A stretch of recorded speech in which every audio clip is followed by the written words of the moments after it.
cuando me sacaron la venda. Y bueno, mira, te digo, y yo estaba en el campo a ver un lechón y tenía las manos tan sucias y no la veía.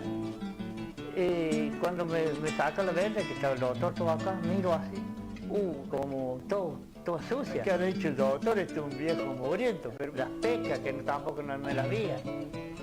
Pero era lo que eres, una alegría. Y cuando el doctor me operó, dice, tiene un ojo cubano y otro argentino. ¡Viva Cuba!, le digo yo. Ay, no, Radio La Chispa, trinchera de ideas.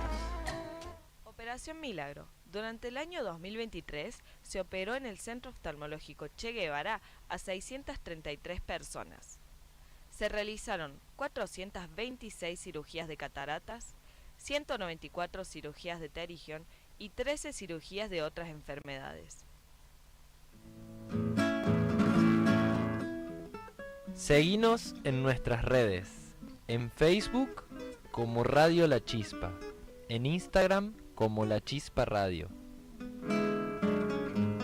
Segmento de salud visual.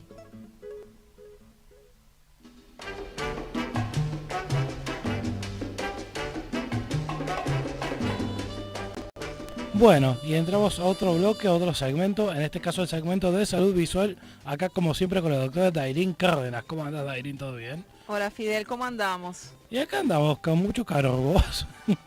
Bueno, si hay frío es frío, si hay calor hay calor, pero entre el uno y el otro prefiero el calor.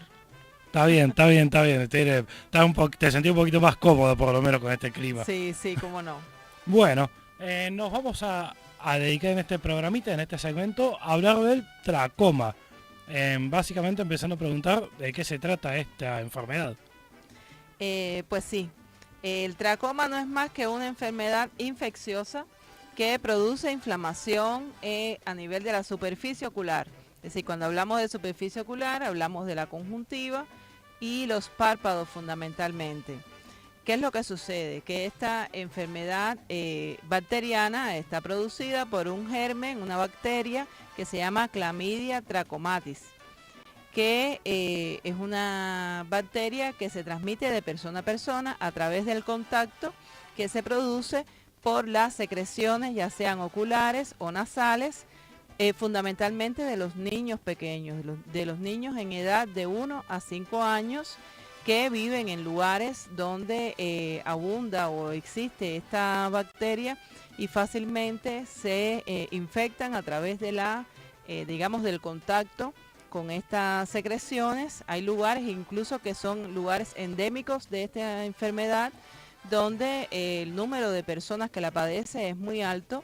Se dice que es una enfermedad a nivel familiar porque se transmite en el seno de la familia. Cuando tenemos muchos niños en la familia, pues constantemente los niños sabemos que tienen secreciones a nivel ocular y a nivel nasal y que son los que transmiten mayormente esta enfermedad en el seno familiar, y entonces como que se reinfecta constantemente. Una pregunta, ¿por qué en particular le agarra a los niños esta enfermedad? Digo, ¿por qué, por ejemplo, vaya que también para ser adulto se puede contagiar, por ejemplo? Sí, claro, todos nos podemos contagiar. Si estás en una zona donde donde abunda esta bacteria, todos nos podemos contagiar. Lo que pasa es que los niños son los que más se infectan y tienen la facilidad de contaminar al resto de las personas, porque generalmente los niños son los que tienen más infecciones respiratorias altas. Es decir, digamos que tienen gripe, que tienen moco nasal.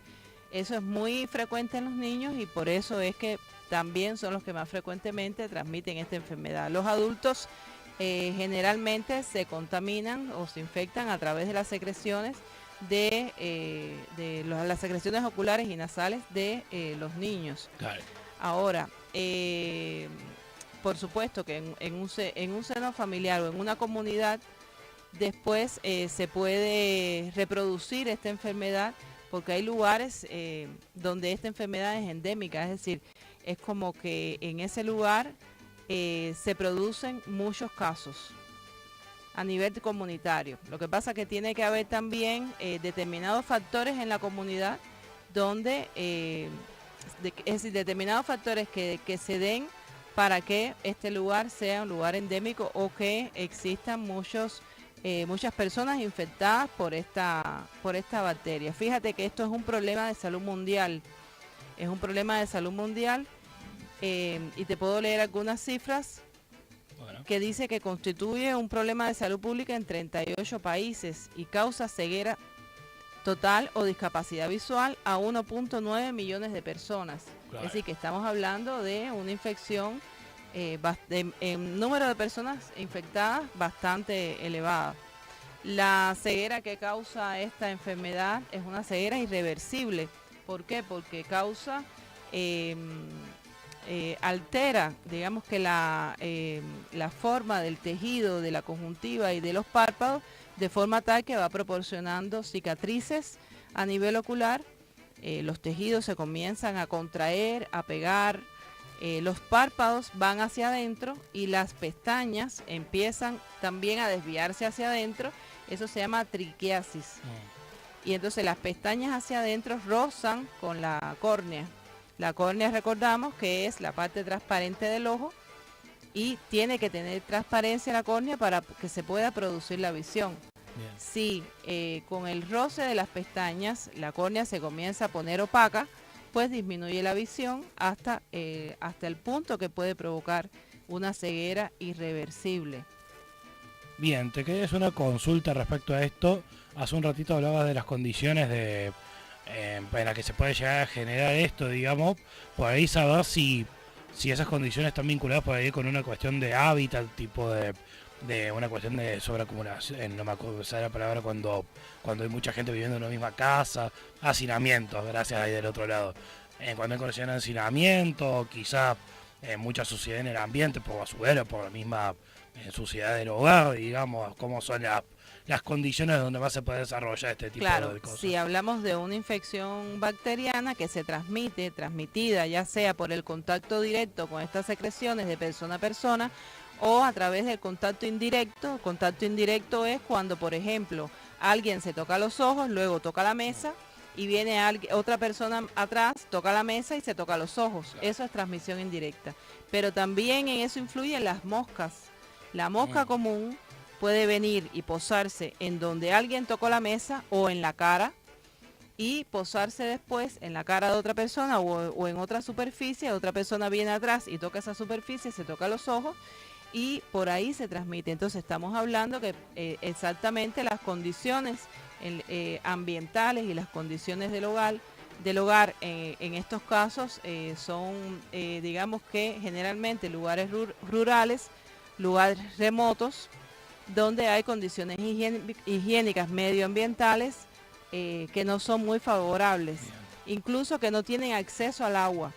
¿Por qué? Porque generalmente cuando se tiene acceso al agua hay higiene, porque uno se puede lavar las manos, se puede lavar la cara, se puede bañar, puede higienizar su hogar, puede higienizar el piso, pero si estamos hablando de que no hay acceso al agua o hay poca agua, pues por supuesto que es un lugar donde las condiciones higiénicas no son las mejores y se pueden procrear las bacterias incluso a nivel de las comunidades. Bien, te quería hacer un par de consultitas antes de ir cerrando. Primero que nada saber si por ejemplo cómo uno puede detectar por ejemplo que está por tener esta enfermedad, digamos. Uno puede como previamente, antes de ya, obviamente yendo al oftalmólogo uno se da cuenta, pero digo, uno desde previo a eso puede llegar a sentir algún síntoma por el cual sospeche que está entrando en esta enfermedad. Bueno, generalmente cuando esta enfermedad comienza como una conjuntivitis bacteriana, puede ser una inflamación leve de la conjuntiva, llamamos conjuntivitis cuando el ojo se te pone rojo, tiene secreción, tiene picazón, y esas conjuntivitis pueden ser incluso autolimitadas, es decir, tuviste o de niño o de joven o de adulto también puede ser la infección. Se tuvo esta conjuntivitis que pasó sola y pasó un poco que desapercibida, pero con el paso de los años esta conjuntivitis puede ser, es decir, se puede reinfectar y puede volver a incidir esta inflamación de la conjuntiva Y precisamente ese es uno de los signos, las conjuntivitis a repetición. O una simple conjuntivitis que pasó y curó sola. Curó sola, pero dejó entonces todas estas secuelas que al cabo de los años y con la adultez es que comienzan estos signos de las cicatrices, las opacidades corneales. Es decir, no es algo que suceda de un día para otro, sino sucede al paso de los años. Y generalmente ya en la edad adulta es donde están las secuelas de la enfermedad. Y en lo que es la edad de la niñez y la juventud están las conjuntivitis que suceden con cierta frecuencia, y mientras más conjuntivitis sucedan, más secuelas se puede tener en un futuro. Generalmente los pacientes que llegan a la consulta oftalmológica, ya pacientes, por ejemplo, adultos mayores que vienen a operarse de catarata, ahí es donde uno se da cuenta, o el oftalmólogo se da cuenta, y precisamente lo digo porque ha sido mi experiencia. El oftalmólogo se da cuenta de las cicatrices que posee esta persona que son secundarias a esta infección, y puede que lo haya sabido, pero puede que nunca lo haya sabido, que haya sido portador de esta bacteria. En mi experiencia, por ejemplo, de haber estado en Angola, vi muchos pacientes con estas alteraciones. Y acá en Argentina he visto también algunos pacientes con este tipo de secuelas, porque es una enfermedad que, como había leído, está presente en muchos países. Claro.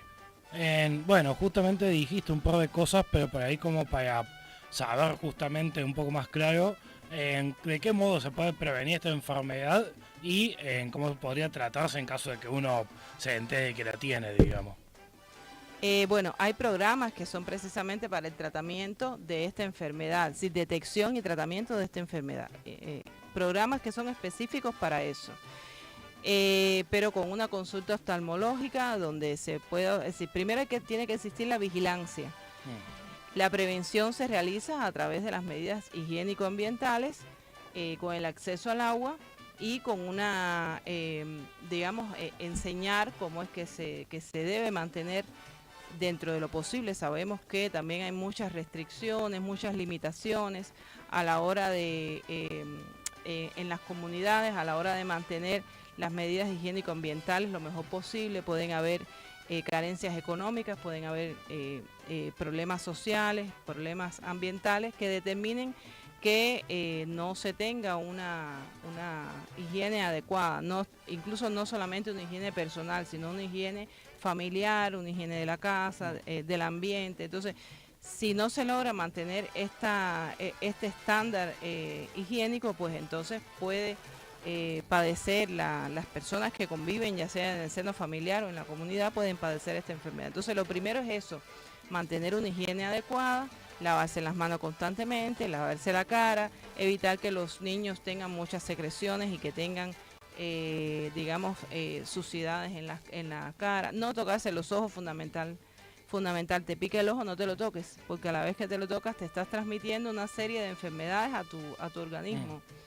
Así es que esto es lo fundamental. Y después, una vez que ya se tiene el diagnóstico de la enfermedad, pues hay un tratamiento antibiótico, que es el más común, que se coloca. Y después están los tratamientos correctivos de las secuelas que deja la enfermedad. Bien, eso quería preguntar por último, como para el cierre, que es una duda que me surgió recién mientras iba hablando, si esto pues ahí es evitable o sea, si se puede evitar antes de la ceguera, digamos, como es tratable antes de que llegue a la peor consecuencia, digamos. Sí, si se detecta a tiempo, si se detecta que ya se están formando estas pequeñas secuelas con el tiempo, pues si se logra corregir a tiempo, pues evita que se llegue a la ceguera, sí. Bien, perfecto. Bueno, muchísimas gracias como siempre, Dairín. Nos vemos en el próximo segmento de salud visual, obviamente. Y bueno, nos vamos ahora con un temita y después al cierre. Gracias.